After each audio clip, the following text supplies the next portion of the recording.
Hello cave dwellers, welcome to the cave. Look at it, just look at it. It's a thing of absolute beauty.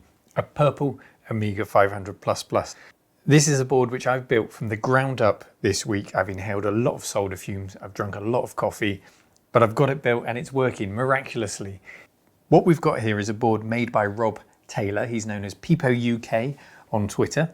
And it's born out of necessity because so many A500 Pluses are destroyed by leaking Varta batteries. The Varta normally lives here.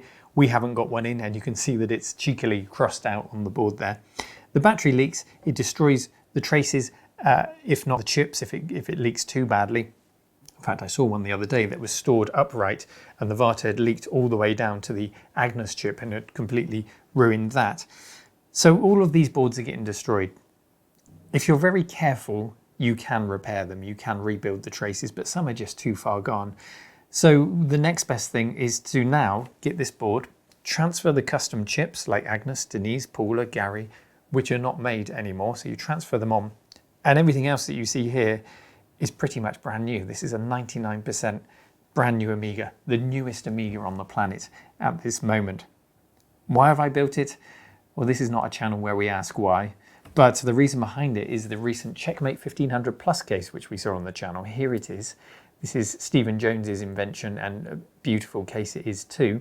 So I was contemplating what I should put in there, and what better to go in a new Amiga case than a brand new Amiga.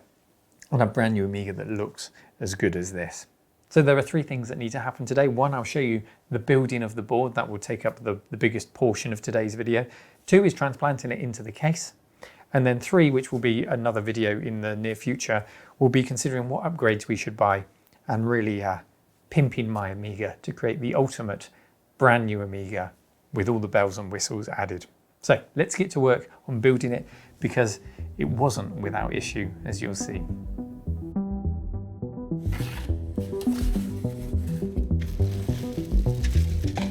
It all started then with a bill of materials, or BOM, a list of the components needed to build our Amiga, and I have to be honest, it was a little daunting when they arrived. Over 330 components make up this build.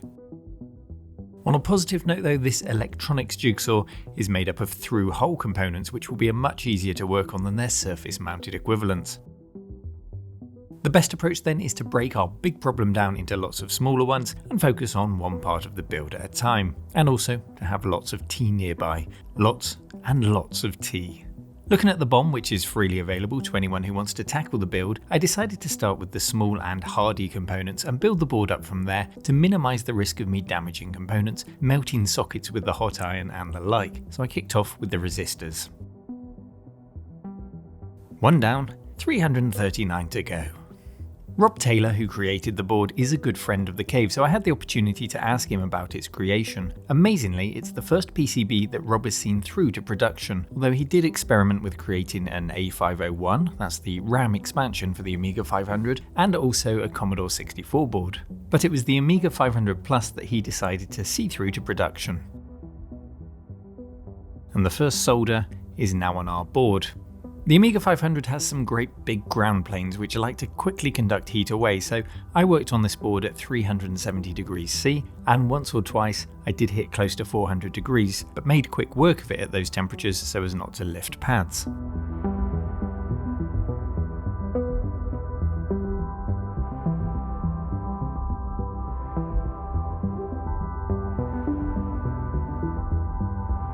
The Amiga 500 and 1200 were Rob's childhood computers, just like the 500 was mine, so they hold a special interest to us both, and many of you watching, I'm sure. A recreation of the 1200 is already out there, thanks to John Chucky Hurtle, and John is a name who Rob thanks on the silk screen of the board, so Rob decided to tackle the A500 Plus instead. It's a machine that has a reputation for destroying itself thanks to a Varta battery on the system board which leaks and destroys anything in its path. The 500++ board then is a chance for us to revive those dead 500+ machines by transplanting the custom chips across to it, because those chips aren't produced anymore, but anything else can be salvaged and reused. Because I chose to use new parts across the board, this build came close to £130, which is ridiculous. And all just to say that this is the newest Amiga on the planet. You can save yourself lots of money by reusing sockets and components from the old board if you just allow yourself some more time to remove them. And on the subject of costs, this wasn't without cost for Rob to create. This is board revision 2.1. A couple of mistakes did exist on earlier versions, which after production left Rob £1,000 out of pocket, and with only a pile of faulty PCBs to show for it. Thankfully though, 2.1, which we have here, also known as the Purple Beast, is without problems, and it sounds a whole lot better than the earlier revision, which was known as Baby Vomit. Owing to its unusual colour, purple is a much better choice for the final product.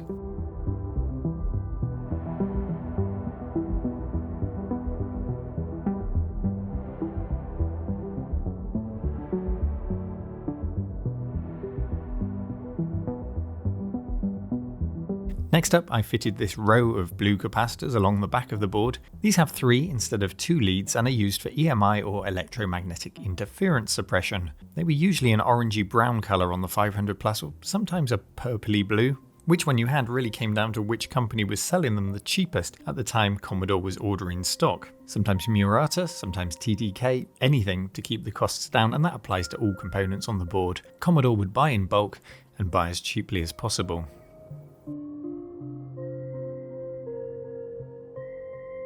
The finish to my work will not be anywhere near as perfect as a board produced in a factory by a machine. Of course, I'm not a machine, but I do feel like one sat here working on it all day long.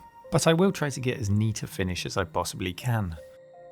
On to our next component, the resistor packs. The ground pin on these are indicated by a little black dot, so look carefully for them and make sure that they do go in the correct way around. A really nice and unexpected touch on this board is a list of thanks shown here to those who have supported Rob in the project. I was quite touched and surprised to see that my name is on that list. So thank you, Rob, it makes the build all the more special for me, as too I'm sure it will to the other names on there. Cageman, Chrissy, Game Whisperer, Kai, Zoinks, Abraxas, Pillock and Mindflare Retro, who are also on the Roll of Honour.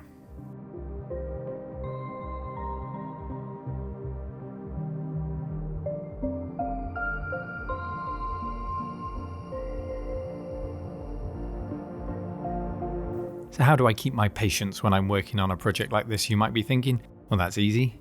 Big old headphones and relaxing music are a must to block out any distractions.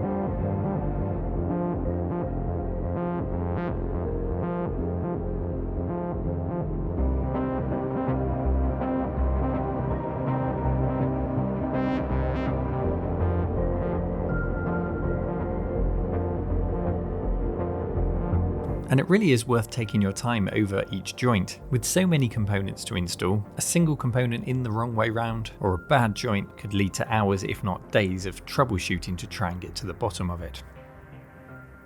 So despite the costs to Rob, he was really encouraged by the community who rallied around him to get it finished, and the board is now available to buy. So I'll post a link in the description where you can buy yourself one and Rob can try to cover his costs while providing a really valuable service to us Amiga fans. And he's already working on his next project.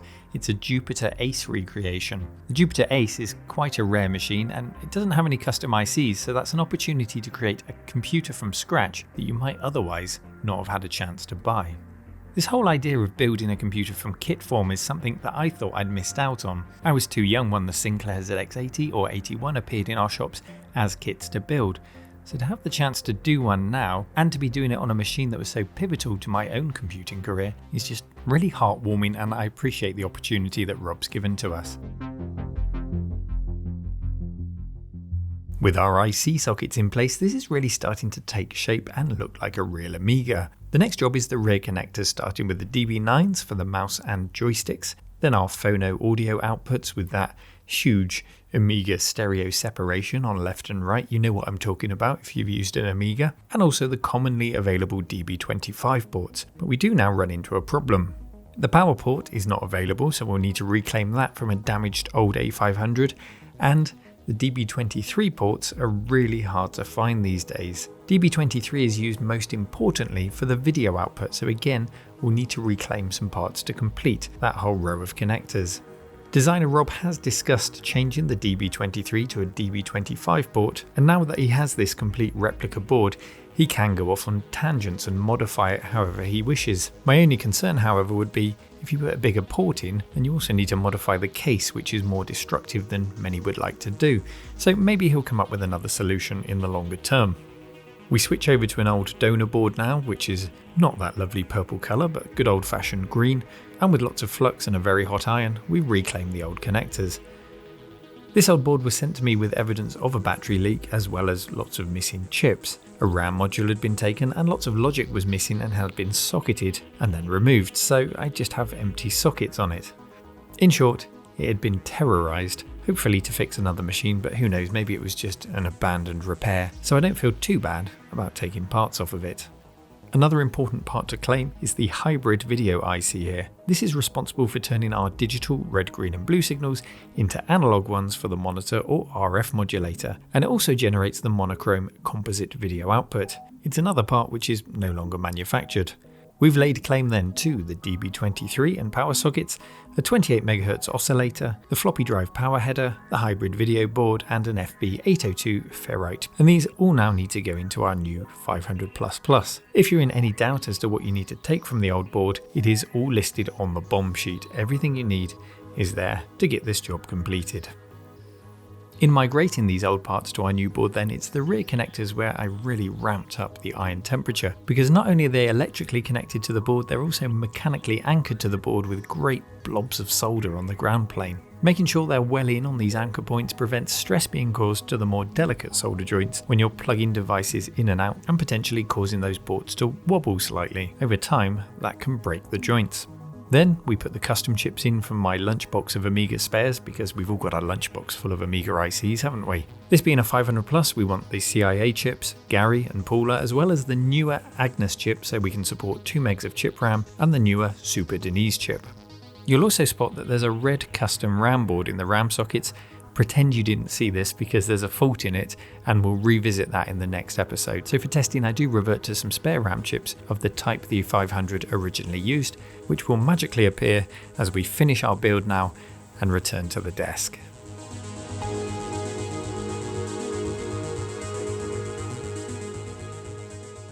That was the board built then, but it didn't quite go to plan, because when I first checked it out, I just got a black screen. Didn't work at all, and there are so many variables involved in building this, so many components, that my natural reaction was it must be something I've done. It must be my soldering, it must be that I put a part in the wrong place. And sure enough, I had made a few minor mistakes. I put one capacitor in the wrong way round over in the audio circuit over here, and I'd put the RS232 chip in the wrong socket. That was it. I'd caught them in time before any damage was done. Considering the number of components on here, I was quite happy with that error rate, and no damage was done, so that was the important thing. But it still didn't work, and after a lot more diagnosis, I discovered that my Agnes chip was not working. So it was one of the custom chips which was at fault. I had no way of testing it because the 500+ Agnes chip doesn't work in the 500. It's not pin compatible, so I didn't have another 500+ to test it in.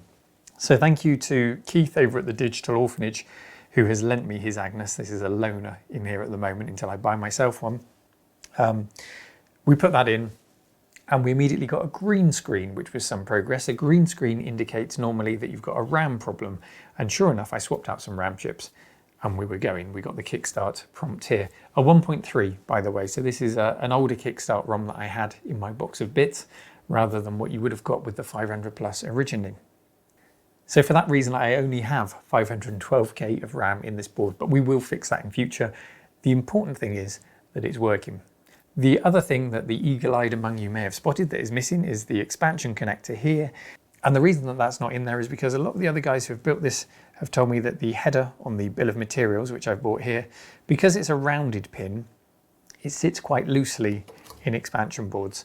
It works, but they're not very happy about it. So I'm going to get something that gives a snugger fit. But I don't know that I'll even use that. It all depends on what upgrades I fit, because the extra RAM will likely come off of the Zorro card or whatever it is that we put in here as an expansion. So we may not even fit that at all. But as I said, the important thing is that it's working. Let's pop a disc in. I think I've got Defender of the Crown on here, just to prove to you that it goes beyond the simple kickstart screen. And I've tested this as extensively as I can. The audio works, the joystick, the mouse works, the picture is solid.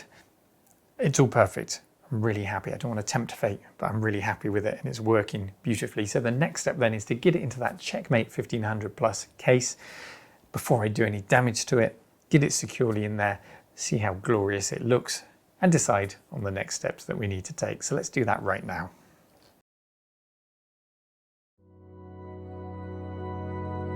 Returning to the channel then, it's the Checkmate 1500 Plus case. If you haven't seen the review already, then you can find it in the description where you can get a much closer look at just what this case is. And I hope you consider the 500 Plus Plus to be a worthy resident of this new case. We could of course opted to put an original Amiga board in, a PC, an FPGA, all kind of things, but today it's the 500 Plus Plus we've gone with, and installation really isn't too taxing. Why? Because I learned my lesson when I reviewed this case. I read the manual, which I'm sure Stephen Jones, creator of the case, will be delighted to hear. At the time of making this video, Stephen has just passed the 50% mark of shipping all of the cases that he's sold on Kickstarter, because it was due to the Kickstarter backers that this thing exists. And hopefully when he's finished that process, there'll be more made available, so I'll include links to his website so that you can keep an eye on that. Now our 500 Plus board sits at the bottom of the case on some standoffs which I need to install, and then there's this additional board which slots onto the side expansion where you'd normally fit a hard drive or an A570 CD drive, any kind of expansion like that, to the side of your 500, and that would stick out the side of the case. Well, this card does two jobs. It allows us to fit expansions internally in the case because it brings them back around and inside the case rather than outside, and it also allows us to power the Amiga with a modern PSU, eliminating the old and potentially dangerous power brick. It's an optional extra. The standard board inside the case, which I'll remove now, can also be used with a modern PSU, but instead of powering the Amiga via the edge connector, it loops back out of the case and into the regular power socket at the back of the board. And of course it's lacking the slots to allow you to install a Zorro expansion card, so it's really useful to go for that upgraded option.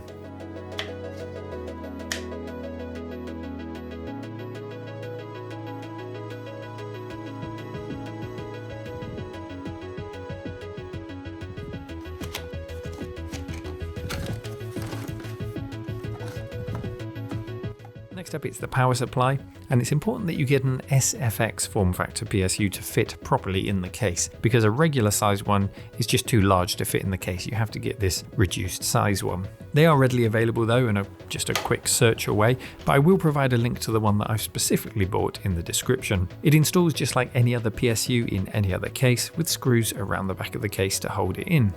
And then the power cable runs across to our expansion board. The keyboard is the next thing we need to consider. The optional keyboard case from Checkmate adds a port to the case, which we plug into the Amiga board and then fit to the back of the case here. An original Amiga keyboard then slots straight into the Checkmate case here, which also has holes for the power and disk activity lights, and a nice long cable which connects the two together. Whether or not I'll use this in the long term, I still haven't decided. There are plenty of options out there, and we'll explore those in part 3.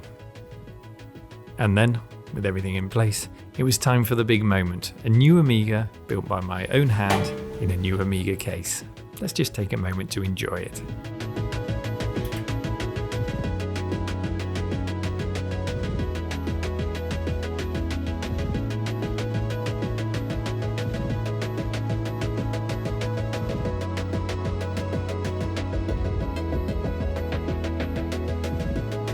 I cannot begin to tell you how rewarding it is to have built this from an empty board, the 500++, and then see it working in this glorious Checkmate case.